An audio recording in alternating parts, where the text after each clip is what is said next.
I think one of the greatest challenges for young black women is just a sense of identity and purpose. Growing up, I happen to have had an absolutely outstanding education. I grew up on Westbury, Long Island, and at that time, because I was born in 1955, at that time, I remember when I was 9 years old, 63, when Kennedy was shot, I was in a predominantly white school. So we had been ushered in, but it was a very open neighborhood, very flexible, very accepting neighborhood where I was. And we were given, because of that, an excellent education. I lived in an area that was integrated. There was an area in Westbury, Long Island, called Newcastle that was predominantly black, and they had different schools in that area that were predominantly black. And a lot of the education, although it was good, was not as good as it was in the Westbury public school system. Even though it was considered part of Westbury. But because you had still the idea that African Americans or people of color couldn't learn, they weren't putting as much into those schools, those books, weren't hiring the greatest teachers for those particular areas, although there were excellent academic advisors in those schools and teachers. It was not quite on par with the Westbury school system where I went. Although Brown versus Board of Education opened up the doors, we are still light years away from equality and good education. Fortunately, I personally had great teachers and people who cared. I did experience some situations where people didn't care, and in school it wasn't important, and it was, if I go, I go. If I don't, I don't. If I learn, I learn. If I don't learn, I don't learn. So those type of things made me want to learn. Sometimes I found through peers that it made them not want to learn. They decided, this is something I don't want to do. No one cares, so why should I? So for me, it made me want to care. I remember in 8th grade, I had a teacher who said, what I tell you here will be what you use for the rest of your life. And I found that to be interesting. And I decided, I believe at that point, that I want to teach somebody else that, because that's important. If you tell somebody something, they're going to carry it with you. So at that point, I believe I decided I wanted to teach. With the disintegration of the family, there are a lot of families that are single family, a lot of families that are, even though two parents are there, they're working 80, 90 hours a week, so they're not there for their children. They're not able to provide love and affection and attention. They might be able to provide money and things, but they're not able to provide what our children really need. And then families that don't have both parents, or families that don't have strong individuals in the household, are lacking the same types of things. They're lacking the attention, the children are lacking love, and it transcends to education, where the educational system, our young people are not prepared to learn because they've got so many social issues going on because of the disintegrating families.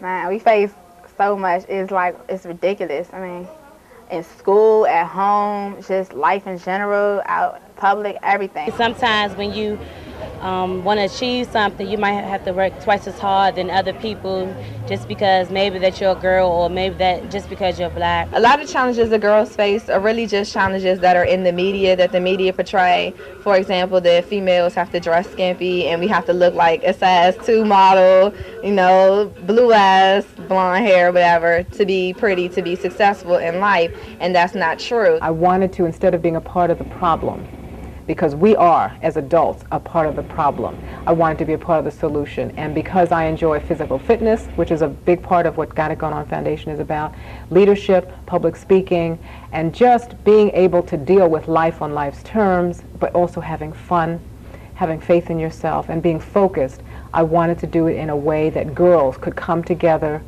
be in a comfortable, safe place, talk about what they were going through, learn some accurate information. There's a lot of inaccurate information that our young ladies have out there, our young men as well. But I wanted to have a safe place where they could have fun, learn, and be empowered, so that they could go out there and do it for their families, communities, and their neighborhoods. In the empowerment program, they're 13 to 16, and the hip-hop fitness team, 13 to 17, but they're girls from all backgrounds, come from church 2-family homes, 1-family homes, court-appointed, adjudicated youth. So they run the gamut, but they're girls that are interested in living better lives. Some of them come here, most of them come here kicking and screaming because somebody sent them, but they end up staying because they're interested in what we're doing, but most of all they're interested in making an investment in themselves, and they get charged when they leave here. I have gotten a lot out of this program, just as far as trying to change the image of what the media has portrayed for young women, and the way that, you know, just kind of representative. I'm a representative for my people as a Black African American young woman, and just being a positive influence on other people as well as myself, having high self-esteem. And that's just a lot, like with Miss Janice, Miss Tennille, Miss Stacy, and just everybody, just being around everybody has really impacted me. I know they have a lot of challenges for them to go a different way, but I think Janice is trying to make them realize that there's more out in life than just running around in the street and doing their own thing right now. Because later on in life, it will catch up with them, I would say. And she is trying to steer them in the right direction. And I'm grateful for that. I am a single mom, and I wanted to put her in an environment where she could be lifted up. I wanted her in a positive environment. Got It Going On seemed to have the self-esteem and career, not so much career, but confidence building skills that she was looking for.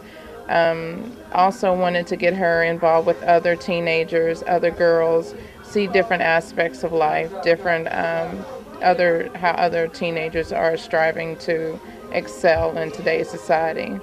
Leadership program for girls, and it has made such a big difference. She is more confident in herself, and she is prepared to, well, she likes taking more risk now. It's been a very positive impact on my daughter's life. I think that just working with other girls, having the opportunity to know that teamwork means something, whether it's at your age as a youth or when you get to adulthood, it makes a big difference. Sometimes girls don't understand that participating in sports or any activity where it involves more than one person coming together. I see Got It Going On as a big part of education, and how I see it as a tool that provides girls with skills, life skills. So it's educating them about how to deal with everything from their self-esteem, building it, physical fitness, nutrition, what do I do when I'm stressed out, how to handle those situations, social skills for the hip-hop generation, not just what fork and knife to use, but how to be kind, how to deal with people when I'm in public, you know, when I'm in society, and how to better my expressions and my entrance into society, how to deal with staying out of harm's way, how to deal with saying no. You can't just say no to drugs. How do I deal with that peer pressure? How do I deal with not having sex before marriage? How do I deal with staying out of a gang or, you know, violence?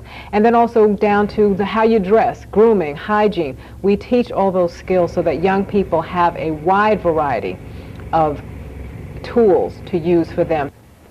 Girls need attention. Not only girls, boys too, but I focus on girls because they determine our future. Girls are the ones who will reproduce our future, literally. So it's important that you empower them with positive things. You strengthen them with good education, real education, true education, and let them know that they have the power. It's right in their hands.